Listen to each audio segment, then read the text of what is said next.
Is it possible to have a successful business while managing an awesome, healthy personal life? Many of you may be saying, no, I have too much stress. I have kids. I have to clean. The list goes on. Excuses, excuses. But not my guest. My guest is going to help you navigate through this and much more. Today, we have James Patrick, an award winning photographer, best selling author, entrepreneur coach, podcast host, and public speaker based in Phoenix, Arizona. The Get Inspired with Jason Rosell show brings you amazing topics and a variety of guests ranging from celebrities, reality stars, social media influencers, entrepreneurs, and major success stories. You're going to gain a large amount of knowledge and priceless advice. It doesn't matter if it's in childhood trauma, anxiety, depression, raising up and leveling up your business. The Get Inspired show is going to get you thriving. So if you're ready to transform your life in all areas, get ready because the show starts now. How are you, man? Doing good. Good to see you. Kind of. Kind of, right? James and I have actually worked together and known each other for several years, and it was way overdue to have this iconic gentleman be a show guest. Because the truth is, James, you're very inspiring. Thank you. I appreciate that. You're so welcome. Look, here's the deal, guys. For anyone that's watching and listening, a lot of people are complaining. And look, 2025 is here. This is the time.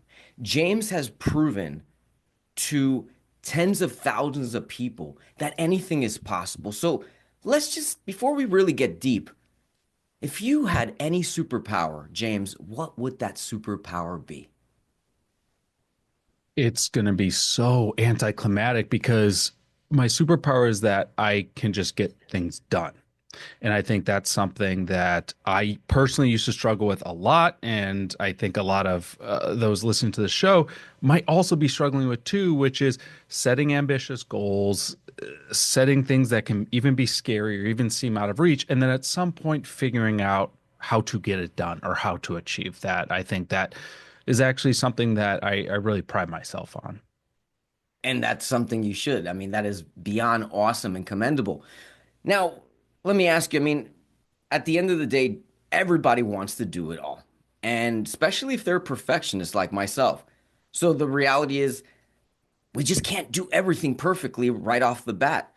So talk to us a little bit about how you personally manage to have not only a successful business, along with being a father, a husband, but also a thriving human. And how can others do the same? You know, there's a lot of different angles I think we could approach this from.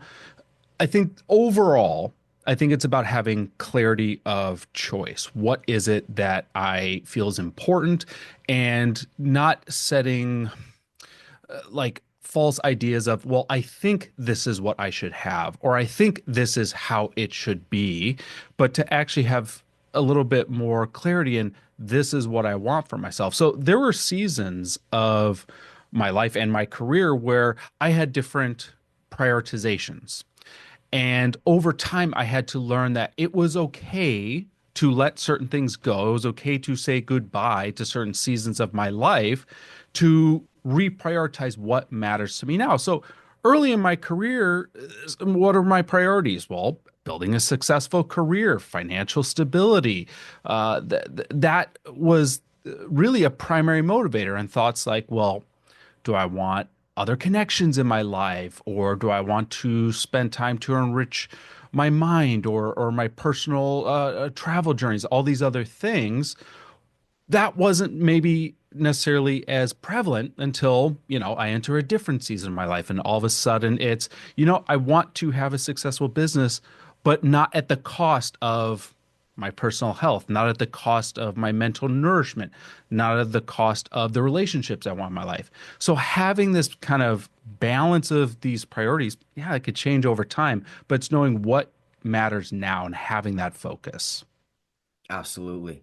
Absolutely. I love that.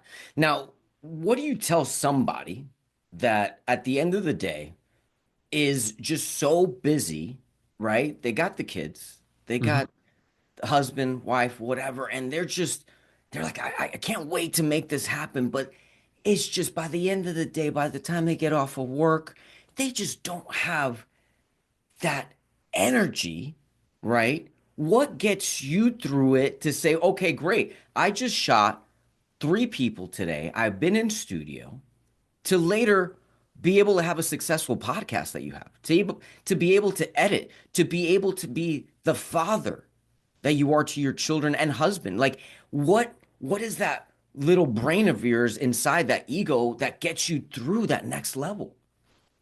So I'm completely empathetic to the idea that not everyone has the same amount of time capacity to do things, right?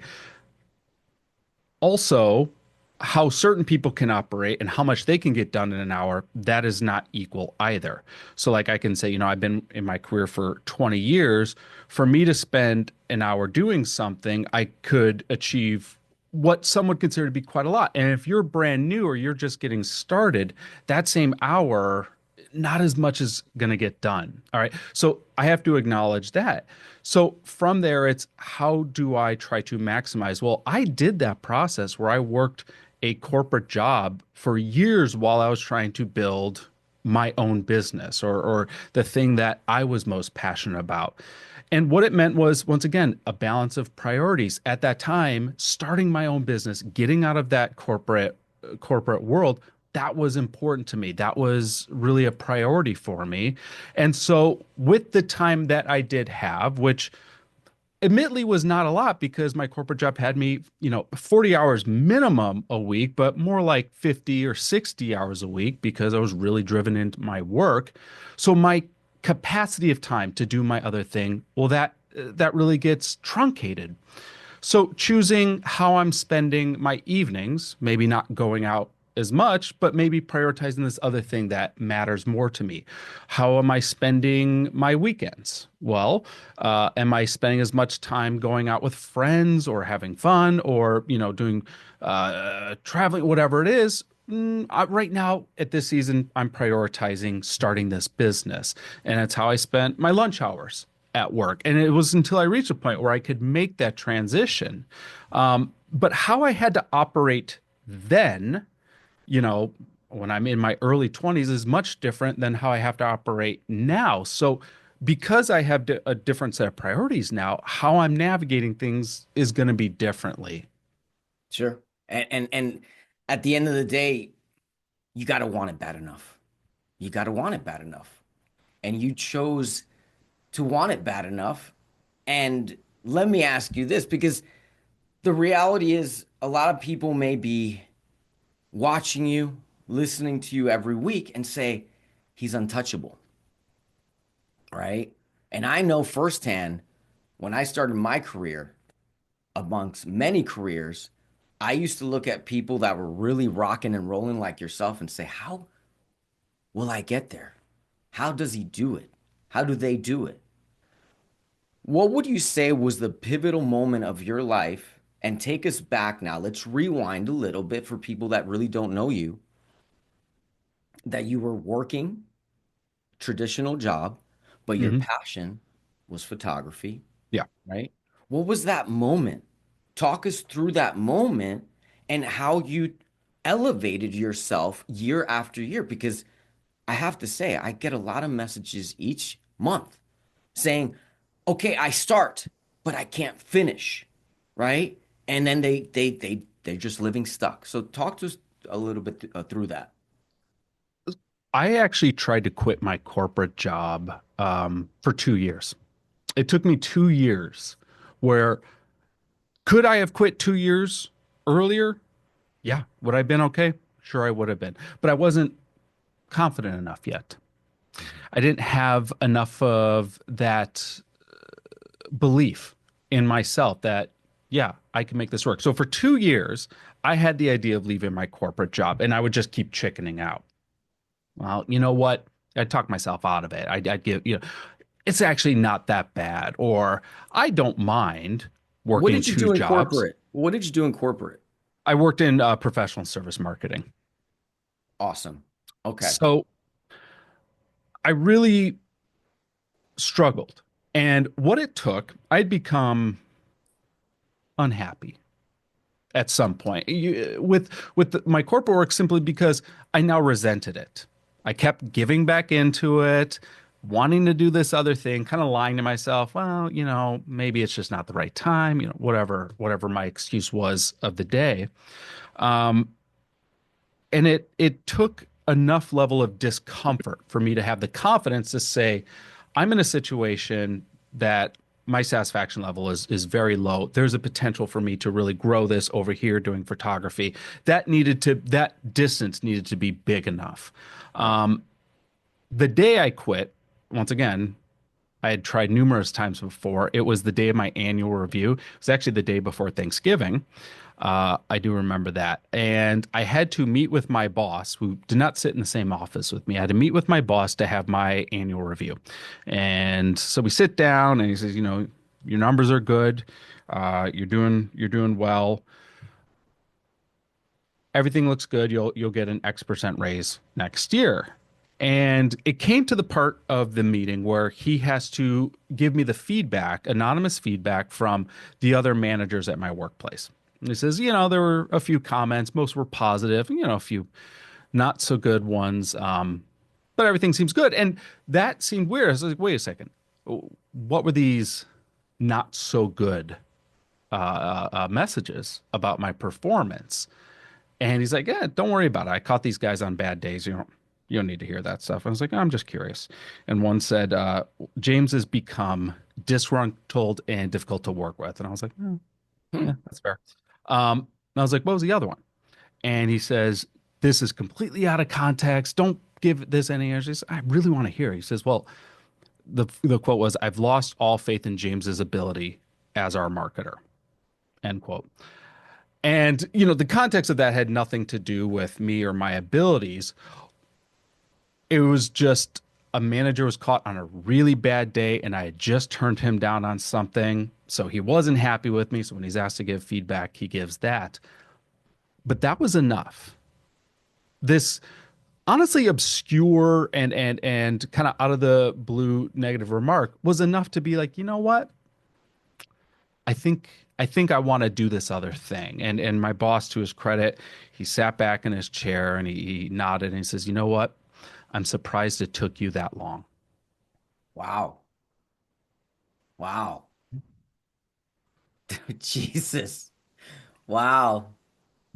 I mean, that must have made you feel like $1 million at that moment, right? Maybe for like a nanosecond. Yeah. I mean, but then the crushing reality comes in of I go home and I was like, so I just quit my job and happy Thanksgiving.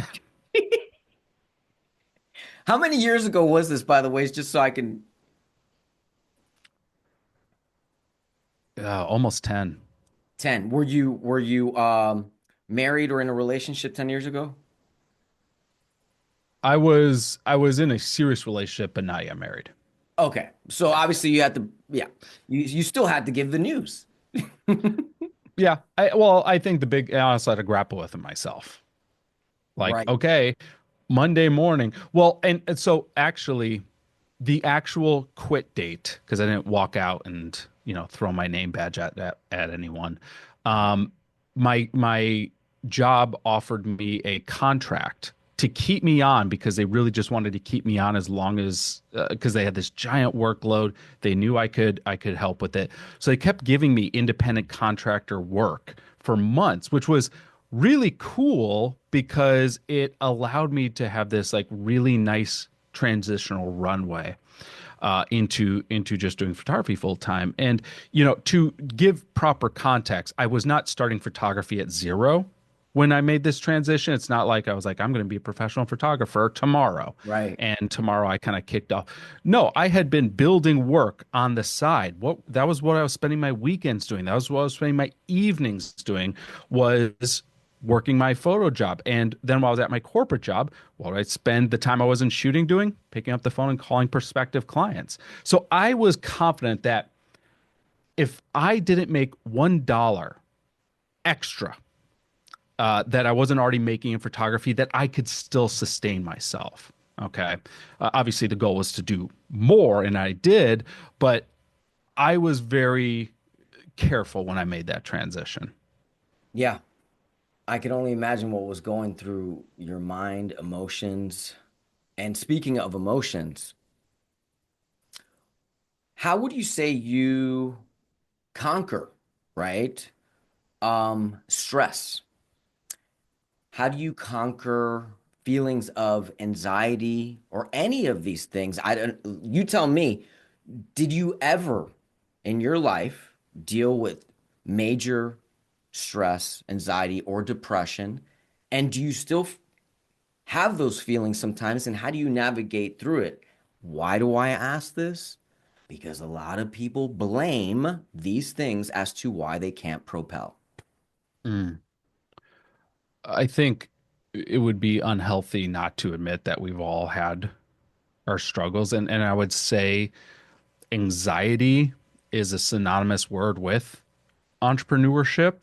I think those two go hand in hand. And I think it's important that we're transparent to say that it doesn't matter how long we've been within our careers, that not everything is a win, that not everything goes well. I think social media has given a really false perspective of things because if we're only sharing the greatest hits, we're not sharing any of our losses. And I could put losses in a variety of different ways. Like I can say, you and I, we do a cover shoot. One photo ends up on the cover. Well, maybe I took 1,000 photos that day. That meant that 99.9% of the photos I took did not win, didn't make it. That's a massive loss to win ratio. Yeah. Okay. There are seasons where I have a really bad project or I have a relationship fallout with a client or we try to start something and it does not work and we end up losing money. All those things have happened over 20 years, right?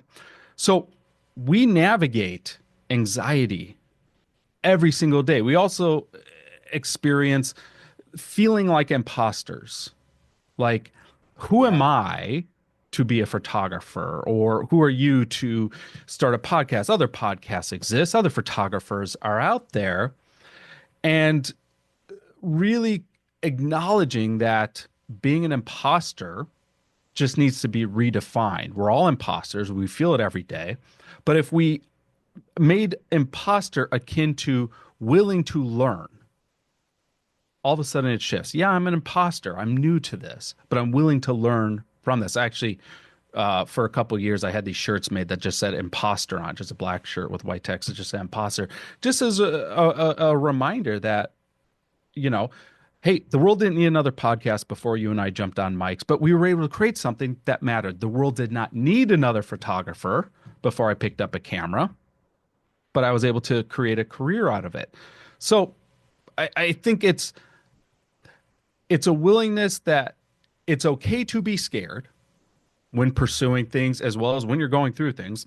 Feel it all the time, but it's not okay to let that fear stop you from doing something. I love that. I love that. You know, and let me add another layer to that. I want to go a little deeper with you. And I say this because sometimes people are dealing with it more than others. So, if someone truly gets so anxious, and I'm sure you've worked with people in studio that get so anxious where they're like, I can't shoot or I'm having a moment, right? When they go through it so hard psychologically, that's preventing them, like I said, to move forward. Do you have any practices that you personally use? Such as it could be journaling, it could be meditation, it could be whatever it is to you. Give me something that's one of your superpowers that you've cultivated the moment you have, example, a shitty client. The moment you have crap, like I remember James, we shot recently, was telling me a story about somebody came in his studio that rented it out here in Arizona, and you can check out Hive Studios. The link is on the bottom. And guess what? They messed up the whole damn studio, the backdrop, and I was like, James, that's messed up. So talk to me about that. Um, yeah, that wasn't an ideal situation to walk into that next day. Um, it's you just kind of have to accept that as you navigate things. Like that was a very unique experience to myself as a studio owner. Mhm. Someone else starting a personal training business might run into a completely different type of scenario. Mhm. Yeah, these lows are really going to happen. So the question is like, how do you not mitigate but manage the stress and anxiety? Understanding that what works for me is what works for me, and I had to find things that worked for me because certain things I would try, and it was just like, okay, I'm not like I read somewhere that the most successful people in the world make their bed every day. It's like, all right, I'm gonna make my bed every day. Every day, I'm gonna make my bed, and it lasted like 2 days, and by the third day, I'm like, I'm just gonna get to work because that's what makes me successful is getting to work. So I preface to say, it's finding the right mix for you. So for me, I look at there are four things I like to do every day, and I think the order matters. One is I need to do something physical, and I used to at a different point in my life, I used to be like I have to be in the gym 1 hour every day, rain or shine. And I would commit to that. Now I'm like, I just need to move for 20 minutes a day. Now, and sometimes that means I'm in the gym for an hour. And sometimes it means I take my kid for a walk around the block. All right. But as long as it's 20 minutes, okay. I hit my movement goal. Number two would be mental nourishment. So that could mean I meditate. Although I'll be honest, I don't meditate often anymore. It just don't want to make the time for it, right? But I will breathe for 10, 15, 20, 30 seconds in the morning. I don't have the time with kids to be journaling pages and pages and pages a day anymore, something I used to do a lot. So now, as long as I write a few words down, okay, just a few words. So I've changed my minimums. Third thing is I invest into two different relationships. And this could be a note to my spouse. This could be, spending time talking to my kids or just playing with my kids. This could be reaching out to a friend, reaching out to a family member. A lot of times it's reaching out to a colleague or a client just to connect with them, just to see how they're doing, ask something. It keeps the connections in your life there. And then the fourth thing is more in the professional side, which is I try to learn something every single day. And hey, I learned from reading a book. I learned from listening to a podcast. Um, I learned from watching a docu-series. Like I can learn a lot of things. And then to teach something. And that's easy because, I'm talking to clients every day. I'm recording podcasts. I'm doing interviews. So I can hit these things and they're very achievable minimums. Now, I said the order was important, and this is why. Let's look at it reverse, where I focus on, teaching and learning every day. Think of it like your business. And then if I have time, that's what we tell ourselves. If I have time, I'll invest in my personal health. If I have time to read more or travel, or if I have time to cultivate relationships in my life. And we get so myopically focused on the work that we let our health suffer, that we let our relationships suffer, that we let our just ability to grow mentally suffer and atrophy. And what that yielded me was being super stressed out and unhealthy when I was early in my career and going to the doctor because I was just like so riddled with anxiety. Now, I was on this trail run, come to this top of this peak, and in the valley, there's this cactus, really big saguaro cactus. And as I'm catching my breath, I'm hoping the trail runs alongside this cactus because It was so big. So I run down the trail. Sure enough, the trail goes right next to the saguaro cactus. And I see that the bottom third of the cactus is completely rotted out. It's just down to the skeleton. So this cactus is going to last another year, maybe, before those ribs crack. The cactus falls over and it's done. Yeah. Well, that's how a lot of us structure our lives, right? Yeah. Where we have this very weak foundation and then we're piling on all this stuff on top of it. Well, eventually it's going to break. So, what is the point, I could say, of building a successful business if I'm not healthy enough to see it go its full distance? Or if I'm so stressed out, I could never enjoy it? Or I never connect, so I can't share this with anyone, right? Right. So Wow. let's flip it. Take care of ourselves, take care of our mind, take care of our relationships, and there's more than enough time to address the work. I like that. I like that. It's so funny when you look at things perspectively, right? On a whole different level, it makes you appreciate and do things differently because a lot of people always confuse what is the difference between perspective and perception, right? And I know for me personally, James, that really changed my life. And I know anytime, whether I hear good news or bad news, whether it's in the news, a friend, a coworker, I try not to take it in a personal note. I like to look from the outside in, right? And at that point, make an educated decision, right, as to what to do, right? Let me ask you one last question because I want to hear about all the amazing things you have coming out. What would you say when it comes to perspective and perception, right? That you have to truly gauge when it comes to taking on projects, right? And you know where I'm going with this. Talk to me just really quickly about that. Like, how do you, that inner power, you're like, okay, I got to make this decision. When it comes to whether or not to pursue something, more often than not, my answer is yes. I'm, and that's what it says, like I'm willing to get things done. Um, but that doesn't always, one, it doesn't always win.